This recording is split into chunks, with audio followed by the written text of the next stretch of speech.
Good morning, Eden. Welcome back to episode 18 of the Good Morning Eden podcast. My name is Josh Carney. I'm here with Josh Dodders, and we're also here with Misha. Misha is following Pastor Josh around just to figure out what it means to be a pastor, and we've got her on the podcast today to read our passage.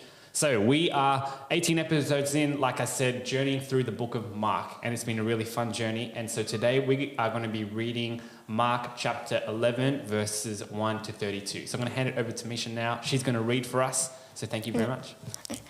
Okay, so as they approached Jerusalem and came to Bethphage and Bethany at the Mount of Olives, Jesus sent two of his disciples, saying to them, "Go to the village ahead of you, and just as you enter it, you will find a colt tied there, which no one has ever ridden. Untie it and bring it here. If anyone asks you, why are you doing this? Say the Lord needs it, and we'll send it back here shortly." They went and found a colt outside in the street, tied at a doorway. As they untied it, some people standing there asked, "What are you doing untying that colt?"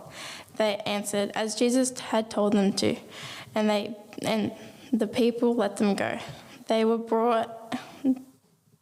And when they brought the colt to Jesus and drew their cloaks over it, he sat on it. Many people spread their cloaks on the road, while others spread branches they had cut in the fields.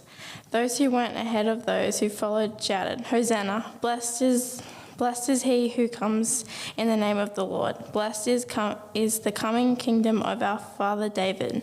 Hosanna in the highest heaven." Jesus entered Jerusalem and went into the temple courts. He looked around at everything, but since it was already late, he went out to Bethany with the 12. The next day, as they were leaving Bethany, Jesus was hungry.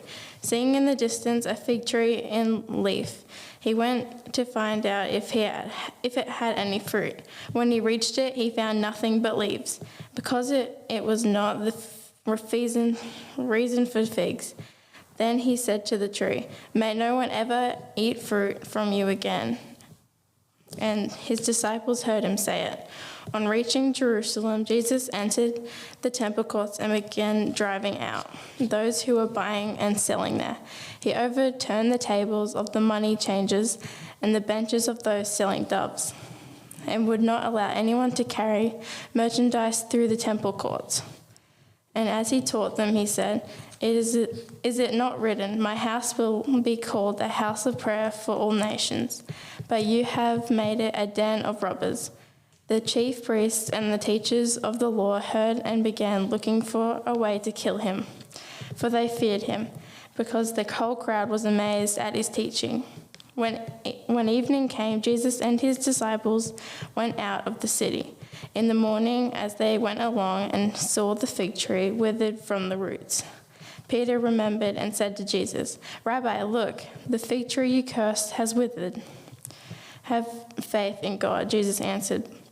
"Truly I tell you, if anyone says to this mountain, 'Go, throw yourself into the sea,' and does not doubt in their heart, but believes that what they say will happen, it believes that it will be done for them. Therefore, I tell you, whatever you ask for in prayer, believe and you will receive it, and it will be yours. And when you stand praying, if you hold anything against anyone, forgive them, so that your Father in heaven may forgive you your sins." They arrived again in Jerusalem, and while Jesus was walking in the temple courts, the chief priests and teachers of the law and elders came to him. "By what authority are you doing these things?" they asked. "And who gave you the authority to do this?" Jesus replied, "I will ask you one question, answer me, and I will tell you by what authority I am doing these things. John's baptism, was it from heaven or of human origin? Tell me."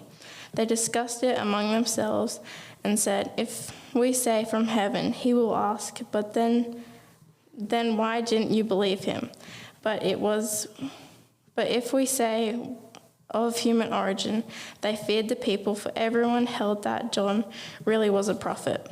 So they answered Jesus, "We don't know." Jesus said, "Neither will I tell you by what authority I am doing these things." Awesome. Thank you, Misha. Massive chunk to read there, but you did great. Thanks for doing that. Yeah, sweet. All right. Thank you. You can go and take your seat. Appreciate that. So yeah, lots to unpack here today, Josh. 100%. Yeah, and some seemingly random stories, but when you look deeper, all connected. All connected. All connected. All right. So do you want to start us off, man? Do you want to? 100%. So I want to start off by laying out some context to Mark chapter 11. So Mark chapter 11 is basically signaling kind of the end zone of the book of Mark. We're kind of in the last stages. And it's interesting because Mark chapter 11 to Mark chapter 16 is the kind of the last 7 days of Jesus' life, really. And so it's interesting that Mark devotes a whole third of his gospel to the last 7 days of Jesus' life. Yeah, wow. And that's really traditional of, people writing in that Greco-Roman era, because whenever someone would write a biography about a king or someone of significance, their death was often something that was very much focused on and the last moments of their life, because, you could tell a lot about a person from the last moments of their life. And as we can see from the things that Jesus does and the things that happened to Jesus, you can see why Mark chose to focus on that too. So yeah, last 7 days of Jesus' life, it occurs from Mark 11 onwards. And so it's interesting because Mark 11 begins with Jesus entering into Jerusalem, and he's confronting the religious system and the leadership that is around the religious system. And, they start to they begin by receiving him, all the people singing out Hosanna and welcoming him. Then they're starting to get hesitant to him, and it quickly turns into opposition, even to the point where they want to kill him. Yeah. And Do you want to the word Hosanna? Yep. Do you know what it means? I'm. Oh, okay. You've got it. Okay. Yep. Okay. Sweet. All leave good. it to I'm you just then. giving some context. Okay. Yep. And yeah, the other crucial thing that NT Wright pointed out to me as well is that it's Passover time. So this is around the time where the people of Israel are beginning to prepare for the Passover, which is a festival that kind of commemorates how God, led the people out of Egypt, and how he protected specifically those that put the blood of a lamb over their door in Egypt, and the angel of death passed over, and if the blood of a lamb was over the door, their firstborn son would be saved. It's kind of commemorating that moment. And so it's interesting that Passover is the scene of the last 7 days of Jesus' life, because the ultimate Passover lamb is about to be sacrificed. Oh, nice. Yeah, so that's some really awesome context things that it's really good to know as we head into Mark chapter 11. And yeah, let's just dive into the passage in particular. So it's really cool. So Jesus, he approaches Jerusalem. They came to the towns of Bethphage and Bethany on the Mount of Olives. The Mount of Olives is a really significant place for Jesus. It's kind of his go-to place for silence and solitude. And yeah, some facts about the Mount of Olives. It rises over 800 meters above sea level, Wow. which is pretty high off the ground. Genuine mount. Genuine mount. Yeah. 100%. I thought it was just like a hill for some reason, but no, mount. Yeah, no, it's a genuine mount, and it's a little bit higher. It's 300 feet, says the scholar, so I think like 100 meters, around 100 meters higher than the Mount than Jerusalem, which is also kind of on a mountain as well.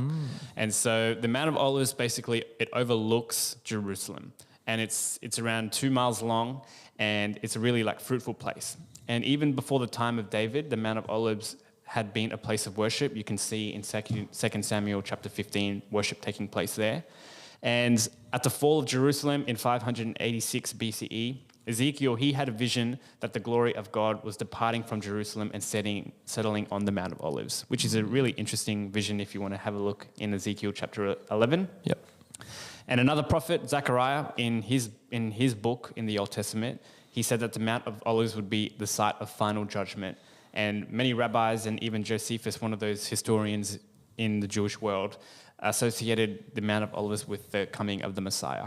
All of this is important because Mark, he seldom references where things take place. And so the fact that he is saying that Jesus is coming to the Mount of Olives in this story is kind of his way of showing that the Messiah was coming and that final judgment kind of thing was happening at this time. So I thought that was cool. I just read that Mount of Olives thing and thought, oh, it's just a location thing. And then I saw all this. I thought Jesus likes olives. Yeah, Jesus likes olives. She's like, well, I'll be honest, I'm not an olive man. Really? Yeah. I think this will be the last episode of the podcast. Okay. No, it's all good. I'm sorry. It's been an acquired taste for me. Really? But, Man, I'm just like pickles, all of that stuff. Nah. Really? You don't even like pickles? No. I feel like in every relationship, there's a pickle lover and a pickle hater. My wife's a pickle lover, and I'll just give her my pickle. She'll add it to her cheeseburger. Wild. Anyway. Okay, yeah. All right. And if I'm wrong about that, sorry, guys. So yeah, as Jesus enters into the city is about to enter into the city of Jerusalem, he sends two of his disciples. We don't know who, based off the book of Mark, that is. And he says, go into the village, get a young donkey that is tied there that no one's ever ridden, untie it and bring it here. It's pretty bizarre, you know. I've never ridden a donkey. I've never ridden a donkey either. But yeah, a little bit about the donkey here. So the Greek word is colt. And a colt could refer to any young animal of any species, such as an elephant, a camel, a donkey, a gazelle, or a horse. I don't know. I just love the idea of Jesus riding on an elephant. Right. I don't know. First thing that came to my mind, Aladdin. You know when he like... yeah. Oh my goodness. Yeah. But that's a big elephant. This would have to be like a baby one. Yeah, a baby would elephant. Definitely change the dynamic. But we can definitely know that it is a donkey because...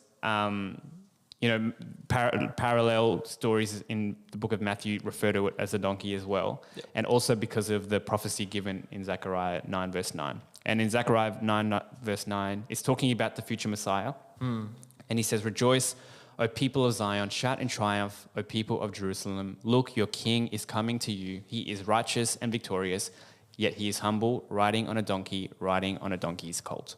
And so we can safely presume, yes, it is actually a donkey. Even though in my wildest dreams it would be amazing to be an elephant. But yeah, it's also important that it is a donkey that's never been ridden.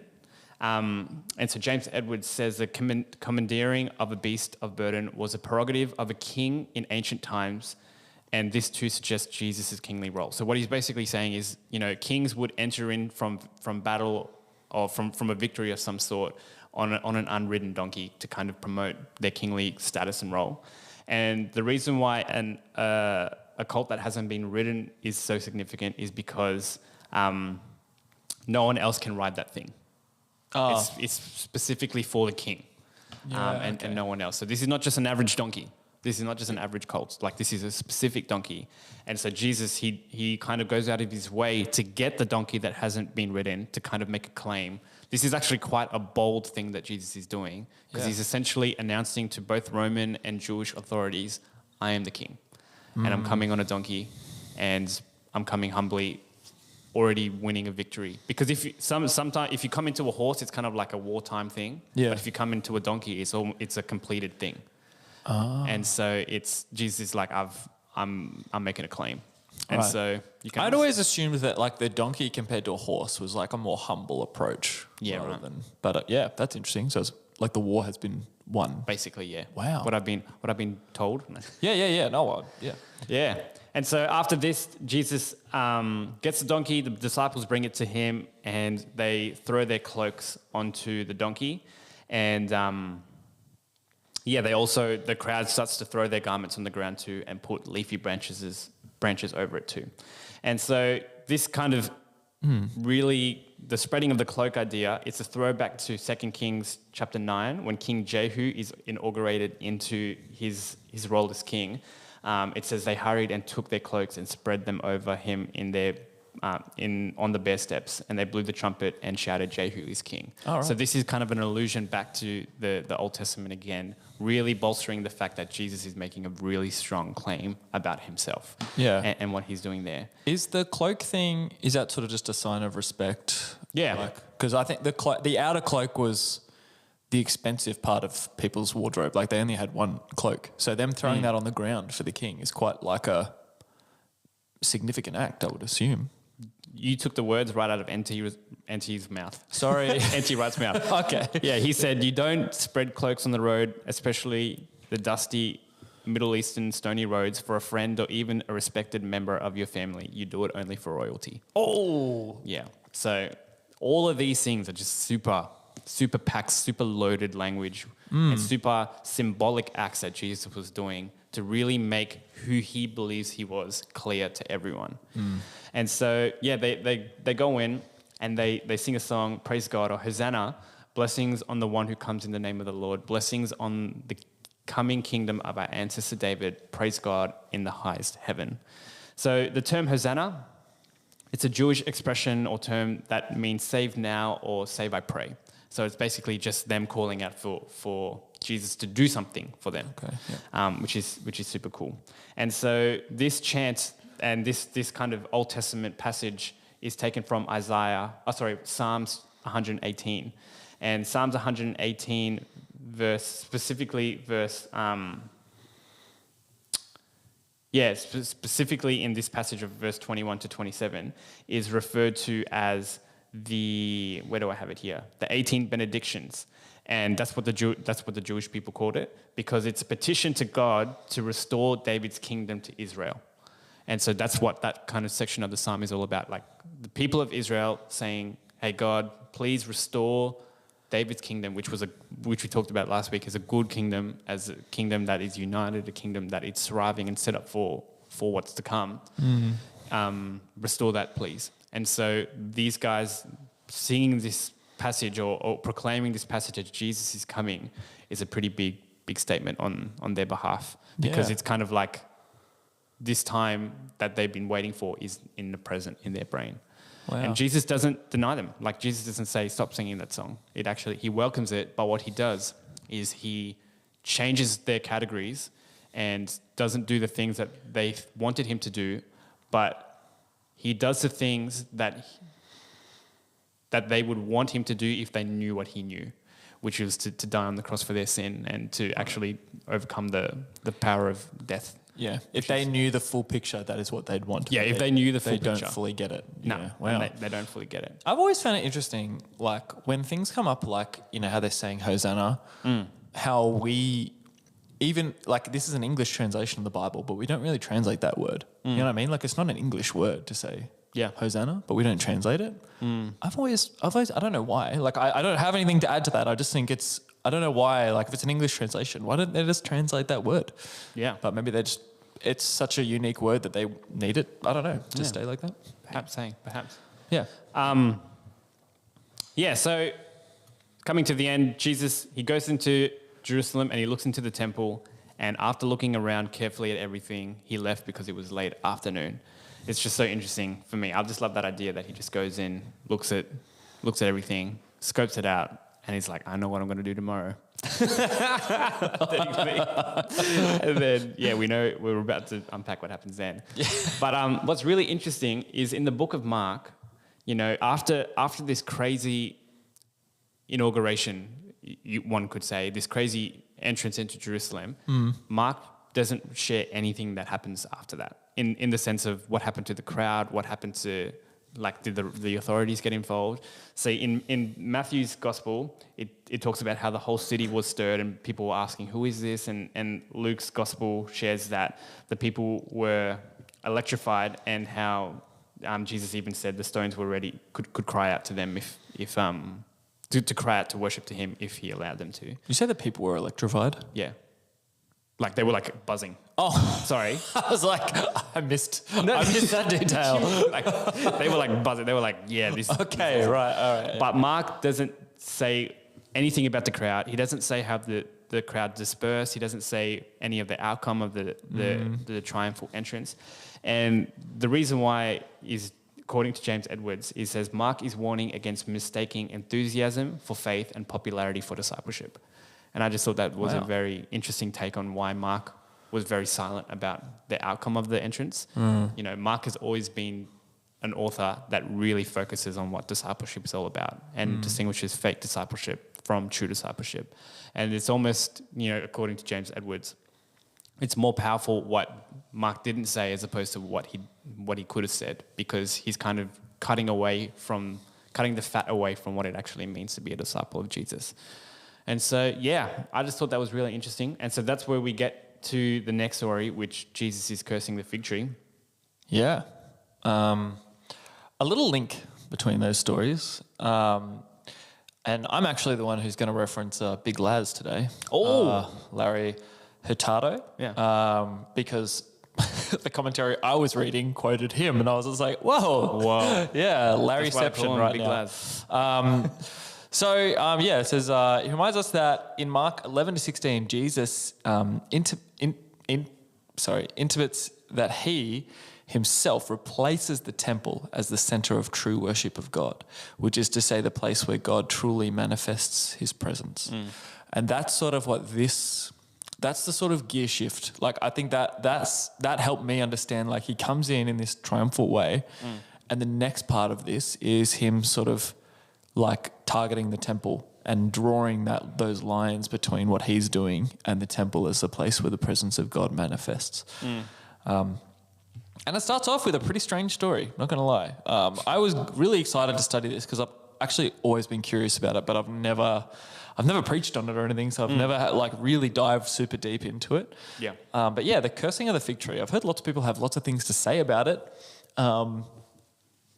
But yeah, it's a really interesting story. So the next day, as they were leaving Bethany, Jesus was hungry, and seeing a distance a fig tree in leaf, he went to find out if it had any fruit. When he reached it, he found it had nothing but leaves, because it was not the season for figs.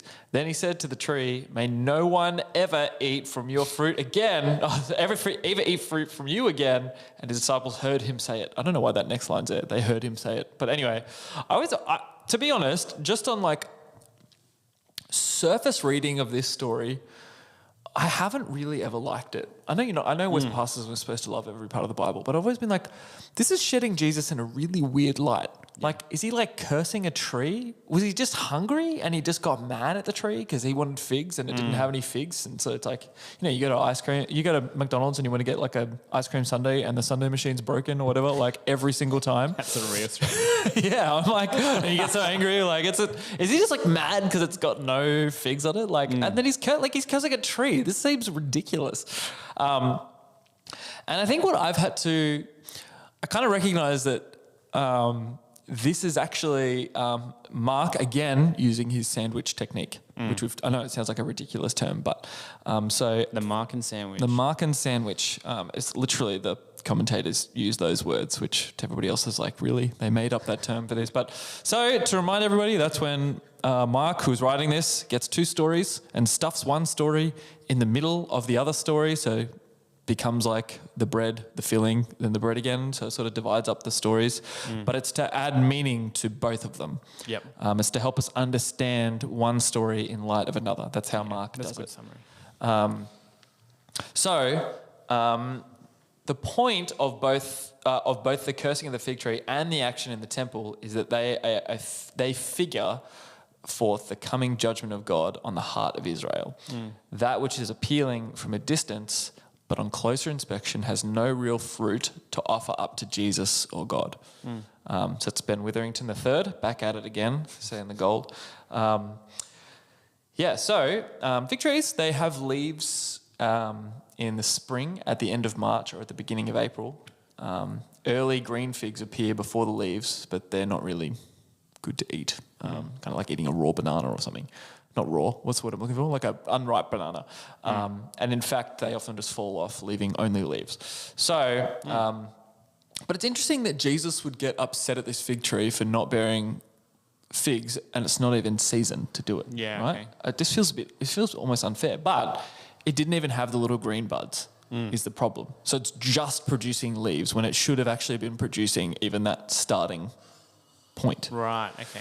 So the tree is actually sort of already dying in a way. It's already at the end of its life and it's not doing what it's meant to be doing. It's essentially useless. Right. In that kind of, today we like just having trees around, but in those days, like those trees, they were meant to serve a purpose, right? But it wasn't even serving that purpose anymore.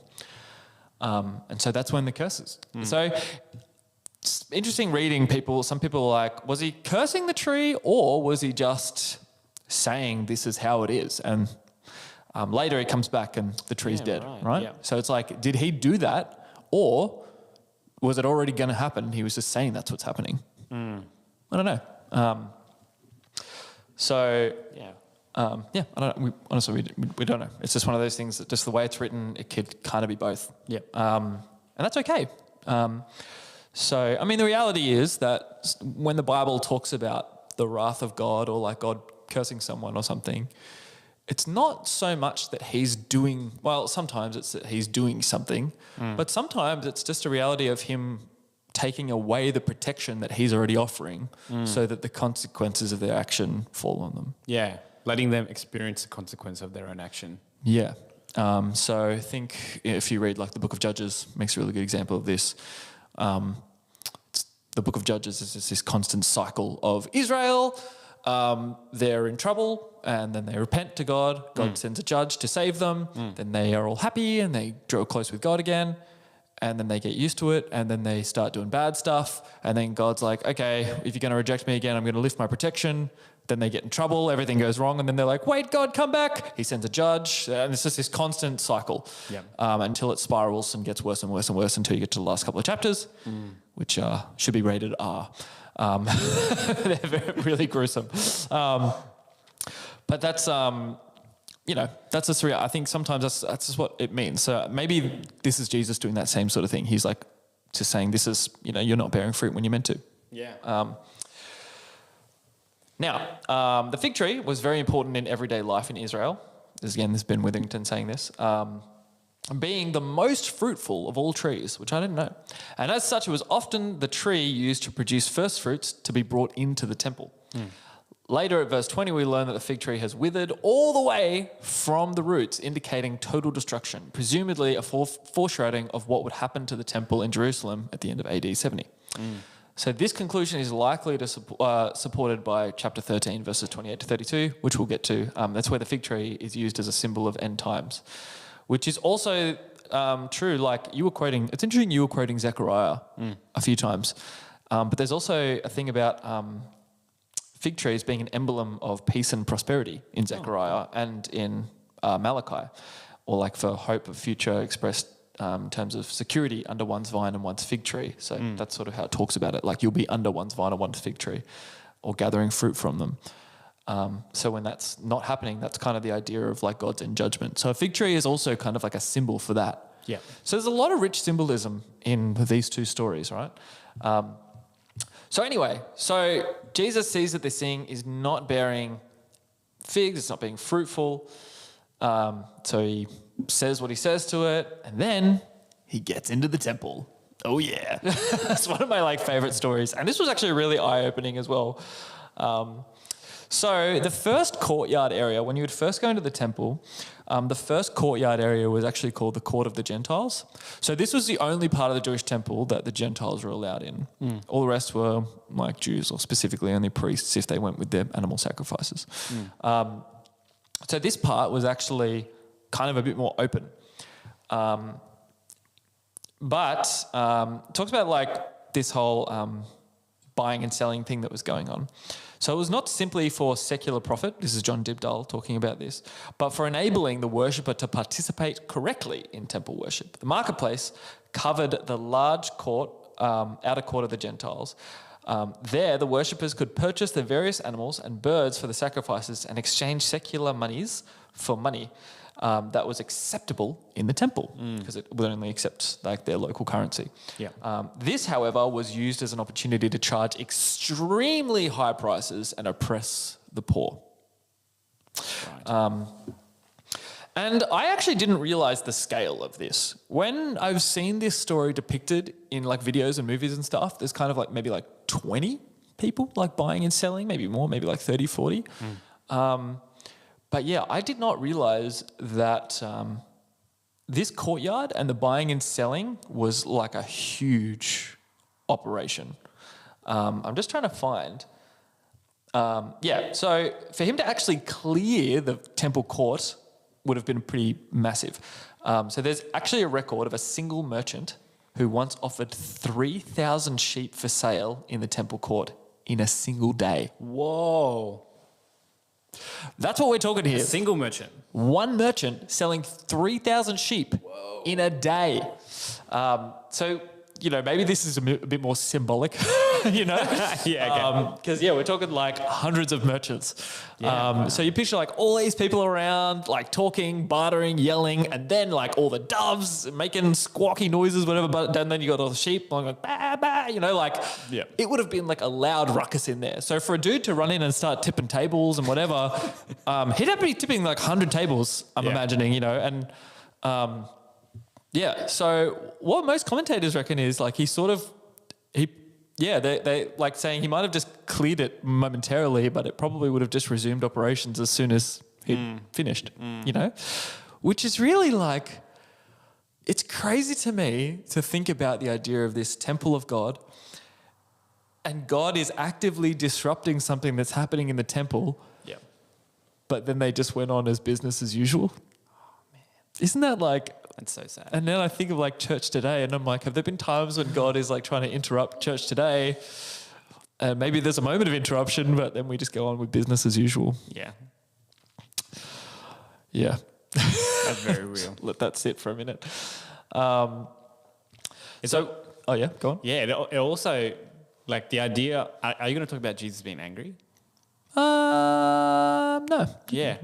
Well, I often struggled with the idea of like Jesus being angry, you know, because you're like, oh, but anger is a bad emotion. Yeah. But I think, you know, like this idea, what really helped me understand the anger of Jesus here and why he would go on such a rampage is that there's a difference between unrighteous anger and righteous anger. So unrighteous anger is someone, or even myself, being angry because I'm not getting my way, or because I perceived that I've been wronged, or whatever. It's all about self. It's all about being self-centered. Yeah. But, you know, righteous anger is when you see the plight of another and it causes you to feel feelings of injustice, and you want to kind of stand up and do something for them. And, you know, I think what Jesus has here is righteous anger. You know, he sees his father's temple and he sees how people are like degrading the reputation of his father. And I get it. You know, if someone disrespected someone from my family, like that's righteous anger, you know, because you're wanting to stand up for the people you love and whatnot. And so, that kind of helps me realize that, you know, the anger that Jesus has, and even the anger that we as followers of Jesus might have, like what are we actually getting angry at? You know, are we getting angry at things that concern just us, you know, self-centered things, or are we getting angry at, you know, there are poor people out there, or, you know, there are people that are being mistreated or unfairly judged or misused, or, you know, it's an interesting thing. But that's my side note done. Yeah, no, that's good. Yeah. Righteous anger can actually be quite a beautiful thing. Maybe sometimes we need to let things make us, good things make us a bit more angry, so that we actually move to do something about them more often. Another mention here is that doves were usually the one item that the poor could afford to make their offering. And they were used for the purification of women and the cleansing of lepers, among other things. And Jesus' attack on those selling doves could be seen as an attack on those gouging the poor. Yeah, wow. So Jesus, he's got this like righteous anger, but it's for the poor. And it's not just because of people making profit. It's actually because people were getting in the way of worship and using it as a moment to exploit the poor and the oppressed. Yep. And that makes God angry. You know, we see it pretty well in the Old Testament. Yeah. We see it really well with Jesus as well. I think really what Jesus is doing here, and, you know, I think a lot of people use this story as an excuse to, I know there are a lot of like churches that, you know, sell whatever in their foyers, and they use this text as an example of like, oh, like that's wrong. If Jesus was here, he would be tipping over the tables. And I'm like, maybe, but maybe if they were if they were doing it to exploit poor people, or like charging an entry fee to church, maybe then. I don't know. I think it's a bit different. Not saying I think we should all be selling things in our church foyers or whatever. I'm just saying, like, I don't know if it's quite one-to-one, like what people make it. So yeah, I find this story really compelling. So he goes in, he drives out all those who are buying and selling there. He overturned the tables of the money changers and the benches of those selling doves. So there it is specifically. And he would not allow anyone to carry merchandise through the temple courts. And as he taught them, he said, is it not written, my house will be called a house of prayer for all nations, but you have made it a den of robbers. So the implication here by calling it a den of robbers is that it's not just people like genuinely, because, you know, there were people who genuinely had to sell, you know, sheep or whatever so that people coming into town could do this. But it's the fact that they were somehow misusing that opportunity to exploit others. And then the chief priests and teachers, the law, they heard this and began looking for a way to kill him. So obviously they were pretty mad, for they feared him because the whole crowd was amazed at his teaching. When evening came, Jesus and his disciples went out of the city, and in the morning they went along and they saw the fig tree. So this is the other side of the sandwich. So now they see this thing withered from the roots. And Peter remembered and said to Jesus, Rabbi, look, the fig tree you cursed is withered. Good old Peter. And Jesus has a really interesting answer. Have faith in God. Jesus answered, truly I tell you, anyone who says to this mountain, go throw yourself into the sea, and does not doubt in their heart but believes that they will say what happened, it will be done for them. Therefore I tell you, whatever you ask for in prayer, believe that you have received it and it will be yours. And then you standing praying, if you hold anything against anyone, forgive them so that your Father in heaven may forgive you your sins. I find that a really random that those two things are sort of pressed together, the idea of like praying and mountains being thrown into the sea, but then also this like forgiveness. Yeah. But I think there's a bit of debate here about like Mark might have like pressed these two sayings in together, like maybe there was a bit more distance between them. But obviously Mark saw a reason that they needed to be right together. Probably in his like following of Jesus, he saw that, that these are connected.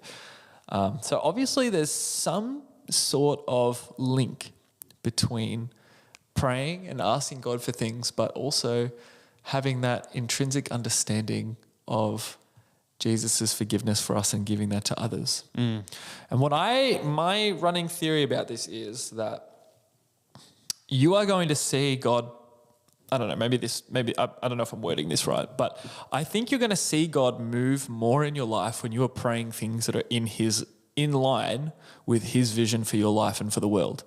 But to align yourself with his vision, it actually needs to come from a place from fully understanding your forgiveness, but embracing it to the point where you are willing to forgive others freely.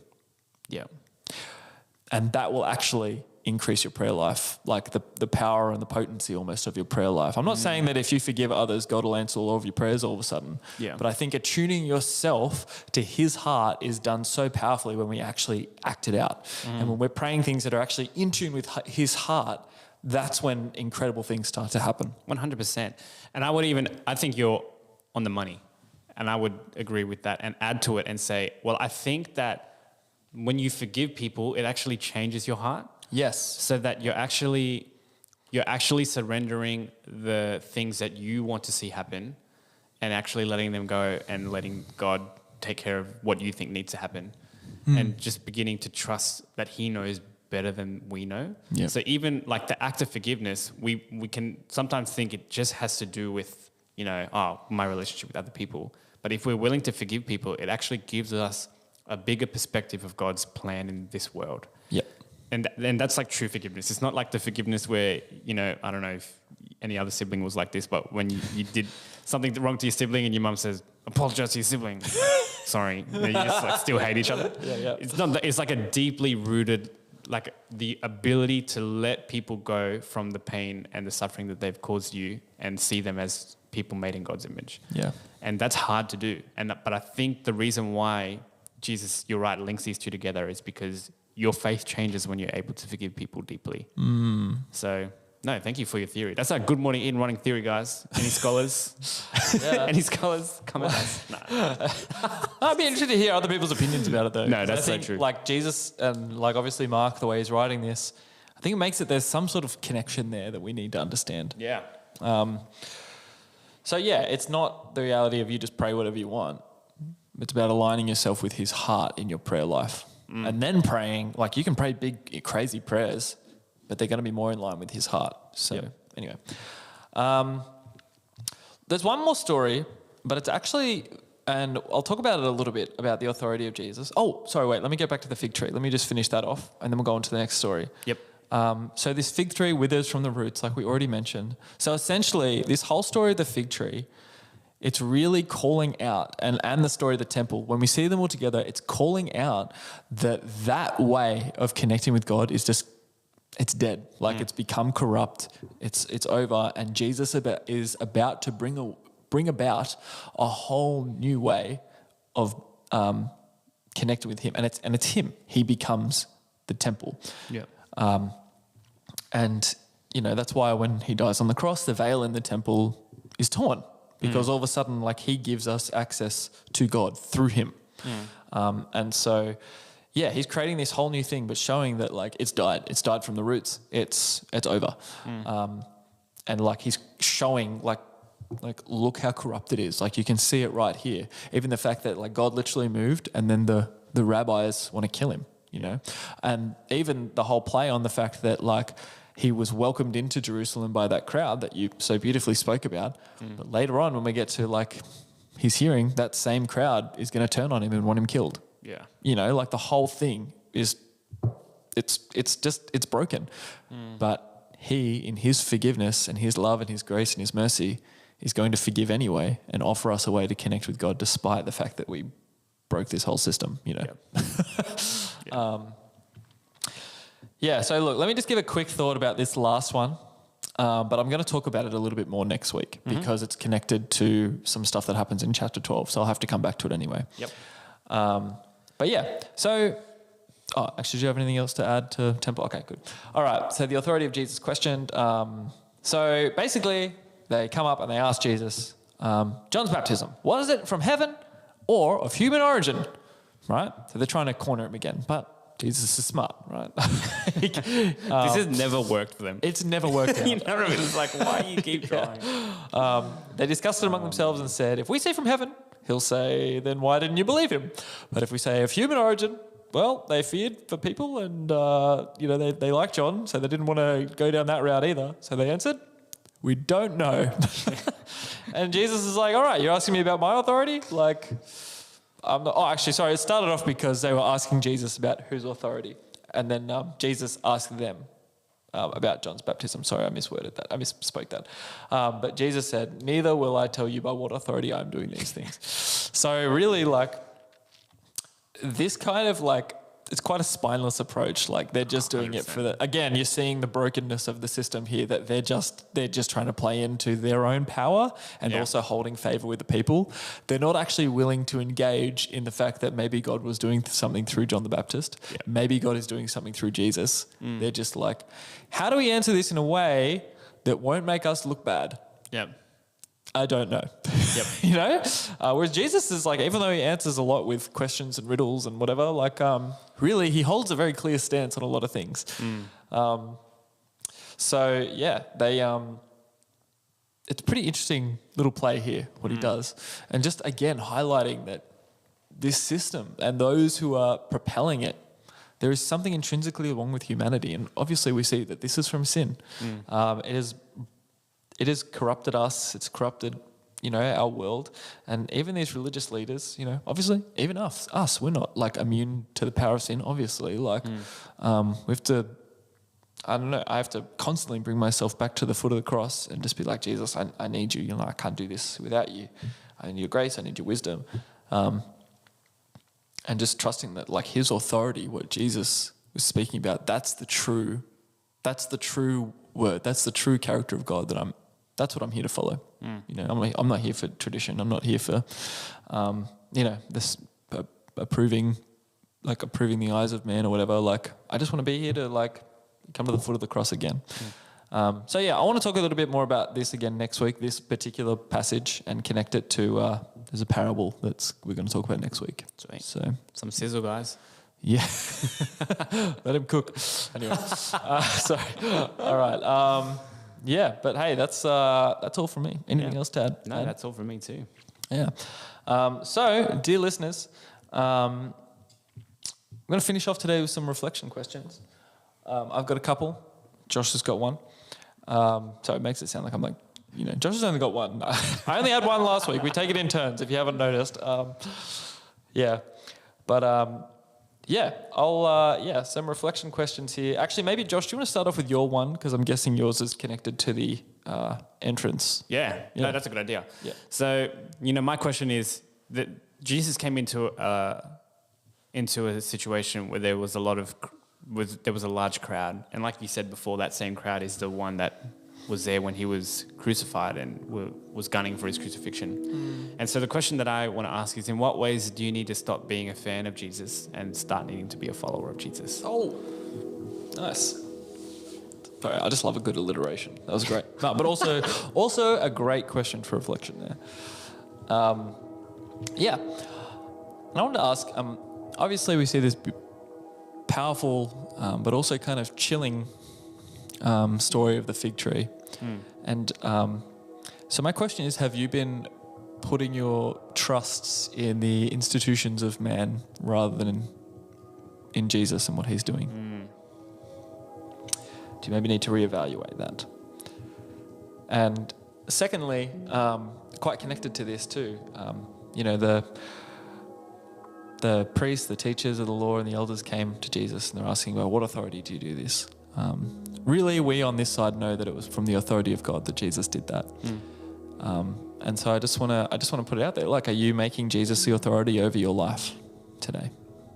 And do you need to just maybe take a moment to come to his feet again and just choose him to be your Lord?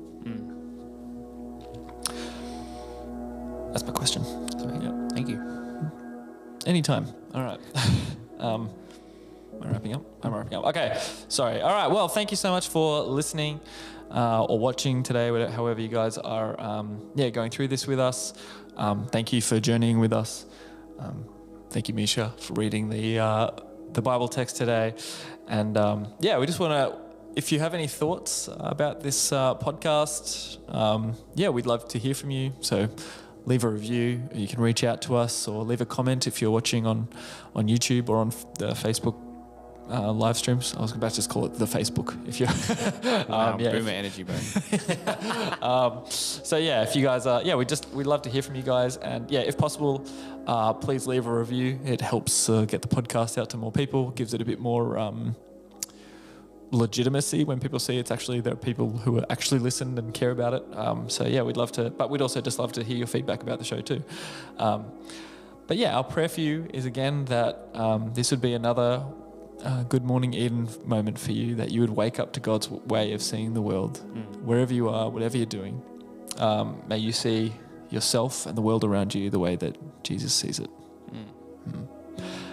So be blessed, and we'll see you next week. Bye.